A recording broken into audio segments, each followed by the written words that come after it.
Do you ever wonder how somebody could even like you? The common wisdom is that the romantic comedy genre came very close to dying out in the late 2000s. But did it really? Early 2000s rom-com hits like How to Lose a Guy in 10 Days inspired a bunch of glossy imitations that felt increasingly removed from reality. What are you doing here? Oh, I'm like a ghost now. Yeah, the ghost of girlfriend's past, in fact. While movies that followed later in the decade, like Failure to Launch, 27 Dresses, Bride Wars, and Valentine's Day, may have been popular and beloved by certain fans, collectively, they took mainstream romantic comedies in a broader, more outlandish, syrupy direction. The only thing that mattered was the person waiting for me at the end of the aisle, and he was looking at me the way I'd always hoped. So by the late 2000s, studios were increasingly giving up on rom-coms, seemingly in favor of R-rated comedies aimed at men, often ones directed, produced, or inspired by Judd Apatow. I cannot think of, especially in comedy, a director or writer that's had the kind of success that you've had lately. But were romantic comedies actually out of favor, or had they simply changed form? Many of these comedies that Apatow and his various collaborators made between 2005 and 2012 are actually a lot like the romances they supposedly replaced. You can't marry this guy. Why? Because I'm falling for you. They just updated and reinterpreted that rom-com sensibility through a male point of view, with bluntly honest dialogue and unfiltered raunchiness. It is a good plan until her water breaks all over Robert De Niro's shoes. My shoes! Hey, there's all this baby goo on it. Here's our take on how the Raunch-Com kept romantic comedy alive in the 2000s and beyond.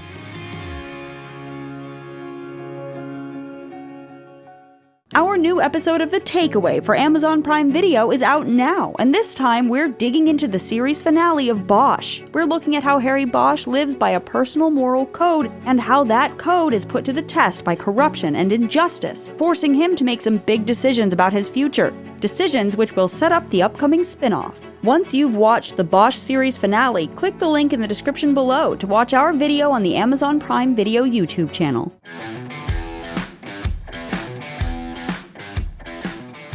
Let's say you love Meg Ryan. I do. Great, who doesn't? Let's examine some hallmarks of late 2000s Raunch-Coms and how they're informed by and provide variation on classic romantic comedy traditions. First, there are the stars. Just as numerous actors throughout the decades have become identifiable with the rom-com, the Apatow bros were equated with the style of relationship-based comedy they headlined. Filmmaker and producer Judd Apatow started out writing sitcoms and screenplays in the 90s before breaking into movie comedy in a big way in the mid-2000s. Not all of the high Raunch-Com era movies have direct involvement from Apatow, but almost all of them have some kind of connection to his work, usually through the actors starring in them. Well, you work with, of course, Seth Rogen, Jonah Hill, and it seems like you work with these guys a lot. Well, I like goofy guys, because I think they're underdogs. Will Ferrell, Ben Stiller, Jack Black, Owen and Luke Wilson, and Vince Vaughn were collectively known as the Frat Pack, a play on the 1980s Brat Pack that referred to these stars' appearances in bro-friendly comedies like Old School, Dodgeball, and Anchorman. Apatow produced Anchorman, along with a few others from this era. You stay classy, San Diego.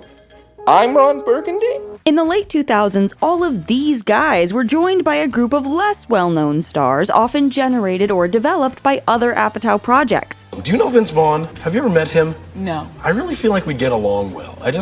He seems like a fun guy. I feel like we'd hang together. Seth Rogen, Jason Segel, and James Franco got their starts through Freaks and Geeks, the short-lived but beloved TV series Apatow worked on with creator Paul Feig. Meanwhile, Apatow's film The 40-Year-Old Virgin gave Rogen a profile boost, made Steve Carell a household name, helped revitalize the career of Paul Rudd, and introduced Jonah Hill through a memorable cameo. I'm just trying to get these shoes back to my house so I can wear them. These newer Apatow-minted stars brought a distinct sensitivity to their comedies. Maybe it's too late.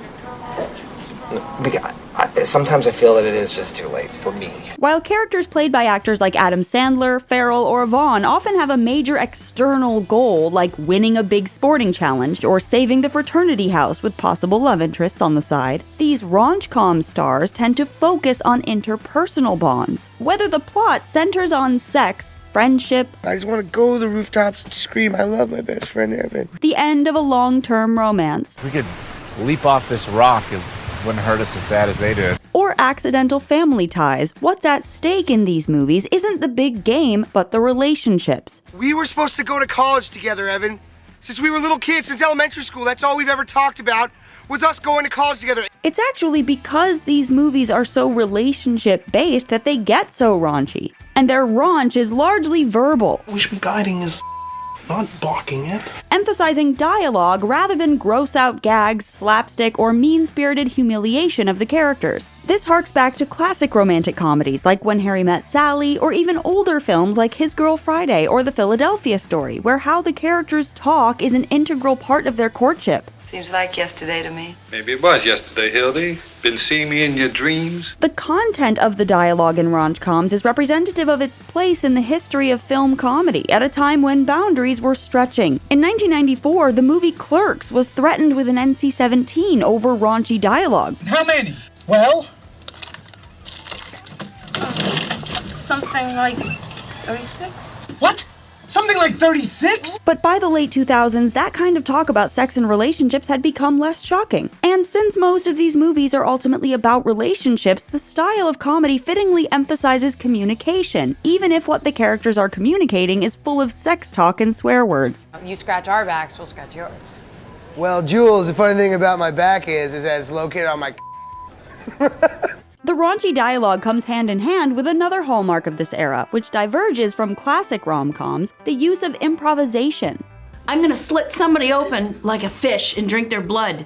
That's what I'm gonna drink. Most of that rant she came up with. While the amount of improv in these Raunch-Coms is sometimes overstated, the number of Apatow movies with DVDs featuring Lino-Rama bonus materials where we can watch actors ad-lib or try out alternate jokes shows how clearly their comic sensibilities and personas are influencing the comic direction of the films. Do you have any bigger clothes, or do you only shop at Baby Gap? Or do you only shop with DJ Qualls? Did you steal these clothes from George Burns? This plays into a personal and naturalistic quality that was lacking in rom-coms of the time and shifted our expectations of future movies about romance or starting a family. Finally, a third hallmark of these Raunch-Coms, which very much revives the spirit of classic romantic comedies, is interrogating gender roles. You're getting complaints about a woman crying hysterically? Yeah, you know what? I hear her too, and it sounds like she's having such a hard time. Admittedly, they typically do this from a male-centric point of view, which can sideline women in a genre that traditionally belongs to them.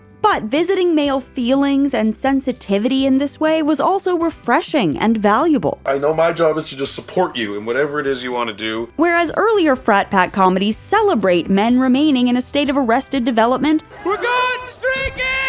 the Raunch-Coms, though still featuring late bloomers, are more critical of stereotypically masculine behavior. I don't feel comfortable hitting on drunk bitches, you know? I don't think that's right. Okay, I'm tired of you talking about her like that, man. Movies like Superbad, Pineapple Express, and I Love You Man emphasize the tenderness and delicate nature of male friendship. You just seem like a good dude. I thought I'd see if you wanted to grab a beer, that's all. I'm glad you called. Thus, before our culture was having mainstream conversations about toxic masculinity, some of these movies were grappling with what cinematic images of masculinity mean to modern audiences, and how they could be modified. I love you. It's like, why don't we say that every day? Why can't we say it more often?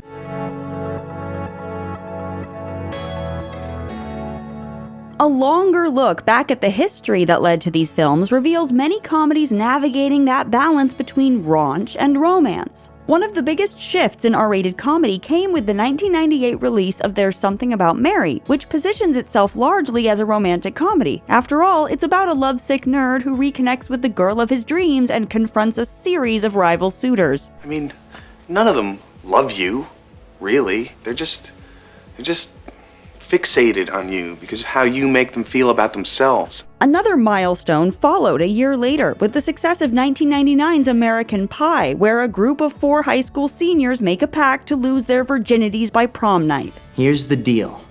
We all get laid before we graduate. Both of these movies involve romantic relationships, but their most iconic moments tended to revolve around gross-out gags that had audiences screaming in the aisles. Well, we'll just tell your mother that we ate it all. So, a lot of the R-rated comedies that followed in their immediate wake didn't think much about the relationship angle and instead continued to throw back to the 70s and 80s campus comedies like Animal House and sex comedies like Porky's that inspired American Pie in the first place. You can tell me why they call her Lassie.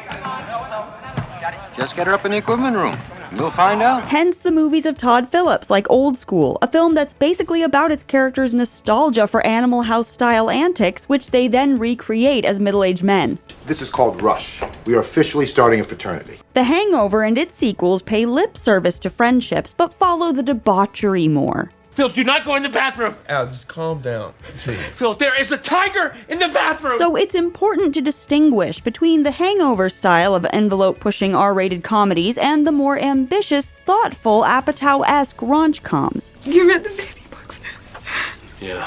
I did. I read 3 of them, actually. As much as Apatow movies are often bro-centric affairs, Hey man, got a big box of porn for you. they're not nearly as dude-oriented as The Hangover or Old School, where women are portrayed primarily as either objects of lust or joy-killing enemies. It's just boys and their bachelor parties. It's gross. Within the Apatow and Apatow-like movies, relationships are more important than raunch. Even if Wedding Crashers is about 2 buddies on the prowl for casual sex, We are going to have tons and tons of opportunities to meet gorgeous ladies that are so aroused by the thought of marriage that they'll throw their inhibitions to the wind. and Superbad is about a crazy night out where 2 teenage boys try to lose their virginity. She's DTF. Look closer. In its second half, Wedding Crashers is about a guy pining for a smart, charming woman who might otherwise marry the wrong man. I always assumed that we would get married. But, I'm scared. And Superbad features a sensitive depiction of teenage crushes and close male friendship. Even its depiction of consent, though it contains jokes that play as problematic to some current audiences. You know when you hear girls saying like, I was so shit-faced last night, I shouldn't have that guy. We could be that mistake. Is ultimately pretty nuanced for its time period. One of the male leads expresses consistent hesitation about participating in a drunken hookup, ultimately too discomfited to go through with it. But she's totally hammered, and if I get with her and I'm not drunk, isn't that, like, unethical? And one of the female leads turns a guy down because he's too drunk. What's wrong with right now? You're drunk. So you're drunk? Yeah, I'm not drunk at all. I don't even drink. These movies also often cross romantic material with introspective coming-of-age narratives. 2005's Wedding Crashers and Superbad, which was in the works for many years before its 2007 release, were formative movies for the higher Raunch-Com era. But it was Apatow's directorial debut, The 40-Year-Old Virgin, in 2005, which was the major pivot point in that distinction between typical R-rated comedies and those that aim for more rom-com-like territory. You want to spend the next 60 years of your life never experiencing sex? And not just sex, but love, and a relationship, and laughing, and cuddling. 40-Year-Old Virgin is ostensibly about Andy's quest to have sex, yet it's much more about his feelings of embarrassment and inadequacy over his delayed romantic life than his horniness. And then I got older, and I got more and more nervous because it hadn't happened yet. Like Wedding Crashers, the movie gradually turns from a setup about men trying to have sex into something more relationship-based. A rom-com about a nerdy guy who needs to boost his self-esteem, grow up a little, and become a worthy partner to the woman he loves. For so long, I've thought that there was something wrong with me because it had never happened. I realize now that it was just because I was waiting for you.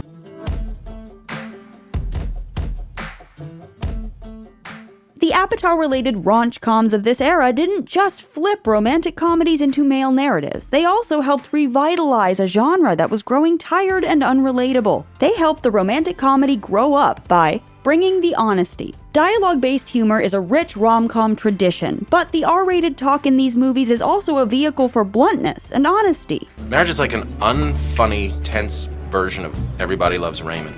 40-Year-Old Virgin, Knocked Up, Superbad, and others make attempts to capture how people actually talk to one another. You're a sweet guy, right? I think I am, yeah. Don't me over, okay? Though there's of course a heightened comic edge, these characters are displaying and joking about their insecurities, fears, and neuroses without sanitizing them into soft focus imitations of life. I mean, just imagine if girls weren't weirded out by our boners and stuff and just, like, wanted to see them. That's the world I one day want to live in. In stark contrast to PG-13 rom-coms, where sex barely seems to exist, Zack and Miri Make a Porno or Forgetting Sarah Marshall remind audiences that sex is a part of life, not just a mystical ultimate goal for horny teenage boys. For me, it's much more enjoyable to get to know somebody. If you end up sleeping with them, that's great, but I like getting to know somebody. Centering domestic issues. Many of these raunch-coms use that sense of unfiltered honesty to bring complicated issues like sex, parenthood, the difficulties of balancing a career with a personal life, and the process of maintaining friendships into rom-coms, which in the early 2000s seemed in danger of becoming solely superficial contrivances, guiding type A career women to their happily ever after. Movies like The 5-Year Engagement and Knocked Up look beyond that happy ending to explore more emotionally fraught territory, like what happens when a couple's careers pull them in different directions. I'm just not the man that I want to be right now. I don't think I could be the husband that you need me to be right now. Or whether unlikely partners can actually work together to raise a child. We should really just try to get to know each other and give this a real shot. Increasing relatability. The way these raunch-coms take their relationships and characters seriously also makes them more relatable than a lot of romantic fantasies involving glamorous jobs and impossibly huge apartments. Many of Apatow's favorite collaborators are not conventionally super handsome movie stars in the Matthew McConaughey mode. I am ugly as by traditional standards. Steve Carell and Seth Rogen don't necessarily look like Hollywood leading men, but they helped bring relatability, personality, and humor back to a genre that was struggling to create new stars. Here, take mine. No, that's okay. I'll wait. I'll feel good. Please, I very rarely look cool. This is a big moment for me to speak. Thank you. No. In large part thanks to their affection for their characters, these raunch-coms tend to pull off a style that feels spontaneous and strangely naturalistic, even in examples that can get more ridiculous, like the action comedy Pineapple Express. Not die today, friend! Not on my watch!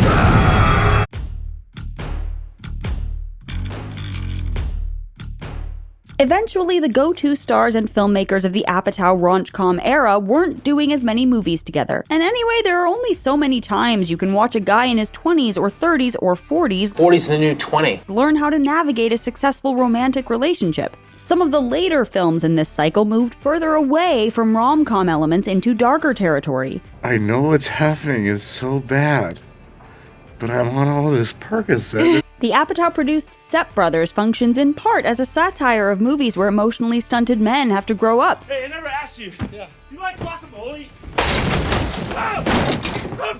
Seth Rogen starred in Observe and Report, which crosses the arrested male raunch-com with Taxi Driver, which means it is genuinely disturbing and even frightening. Out steps me, wielding the biggest shotgun you've ever seen in your life. Apatow's own Funny People is about how empty and selfish a comedian's life can be without a support system and adult relationships. Am I not allowed to be happy or something? I've been living alone and alone and alone. That's my life. Yet even these darker turns are more informed by the rom-com genre and its focus on relationships, whereas at the same time, the Hangover franchise was using its similar formula to produce a series of increasingly sour, mean-spirited, and misogynistic comedies. I pick up after you for 30 years.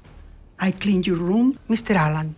Everyone. Hey, someone should clean that up. Just as this Apatow era was kicked off by The 40-Year-Old Virgin, it's bookended by another movie about 40-year-old characters, Apatow's 2012 movie, This Is 40. I see the way you look at our kids. You have so much love and compassion for them. You never look at me like that. Ever. While it stars the same characters Paul Rudd and Leslie Mann played in Knocked Up, it represents a more fully adult, domestic point of view that moves beyond the rom-com, not just considering the ramifications of commitment and children, but actually grappling with them. What are we doing? This is not making me happy. You're not happy. You don't like me. I can feel that. As the 2010s wore on, R-rated comedies became far less common. It's now been years since any non-animated, non-superhero comedy became a huge popular hit. Not everything about the raunch-com era was positive. In some ways, these movies represented men taking over one of the few genre spaces that had been truly female-driven and female-dominated. Movies like 27 Dresses may seem frothy and escapist, but they're also often written, directed, and starring women, and often do have serious and resonant thoughts beneath those piles of wedding dresses. I think you deserve more than what you've settled for.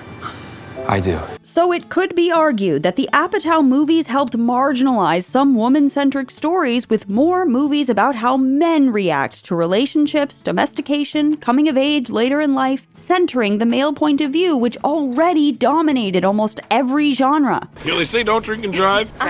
Don't drink and bone. The popularity of these Raunch-Coms didn't always make things easier for female filmmakers, even within the Apatow Club. Years after the Apatow-produced Bridesmaids, Kristen Wiig told a Hollywood Reporter podcast that the famous food poisoning scene wasn't an idea she or her writing partner came up with, or even liked very much. That scene was not our idea, and it was not in the original script, and we didn't love it. They were pressured to add it to the script to make their characters behave more like guys in a raunchy comedy. Coming out of me like lava! Still, in the long run, these movies did help the rom-com genre to endure and evolve, and Apatow moved towards producing more woman-centric material in the 2010s with Bridesmaids, the TV series Girls, and the Amy Schumer rom-com Trainwreck, working with female creators and stars to develop their voices the same way he did with Carell, Rogan, and others. I can't believe that this whole year has happened and that Judd let me tell my story. Despite its scatological slapstick scene, overall, Bridesmaids was able to focus primarily on its protagonist's emotional journey and personal problems, rather than winning over a potential mate. Because you're your problem, Annie. And you're also your solution. Bridesmaids, in turn, paved the way for romantic comedies and rom-com-like comedies with even more depth and honesty, including movies like Obvious Child, Bachelorette, Trainwreck, and Girls Trip, and TV shows like Broad City and Insecure. You gotta a lot of frogs to get a good frog. That's not the saying. Or anything. As traditionally minded romantic comedies have made a big resurgence on streaming platforms, with Netflix hits like Set It Up, Always Be My Maybe, and A Half of It, it's become pretty typical for a rom-com to address more grown-up issues than perfect weddings or love triangles. You're using me as an excuse not to live your life. You need me, okay? You lost Mom. I can't leave you too. Meanwhile, as the role of comedies in general has largely been usurped by superhero movies and other big-budget properties, the R-rated rom-com aimed at guys has still survived. Just look at Deadpool, which adds both raunch and romance to the usual superhero movie comic relief. Your left leg is Thanksgiving, and your right leg is Christmas. Can I visit you between the holidays? So really, Raunch-Coms of the late 2000s were enabling the rom-com genre to hang in there through a rough patch, holding the torch for romance and relationships all along. Life doesn't care about your vision, okay? Stuff happens, you just gotta deal with it. Our new episode of The Takeaway explains the series finale of Bosch, Amazon Prime Video's longest-running original series. Bosch's experience as an outsider underdog comes to a head as he tries once and for all to get justice for Sonia Hernandez. We explore Bosch's guiding philosophy that everybody counts, or nobody counts. And how the supporting characters' own personal codes influence their actions in this last chapter of the show. All of us can relate to the central theme of personal responsibility and grappling with how best to find justice in an unjust world. Bosch fought with how his personal code did or did not mesh with the goals of the LAPD for 7 years, and the finale sets up how he'll continue a new era of this fight in the upcoming Bosch spin-off. After you've watched the finale, click the link in the description below to check out all our key takeaways on the Amazon Prime Video YouTube channel.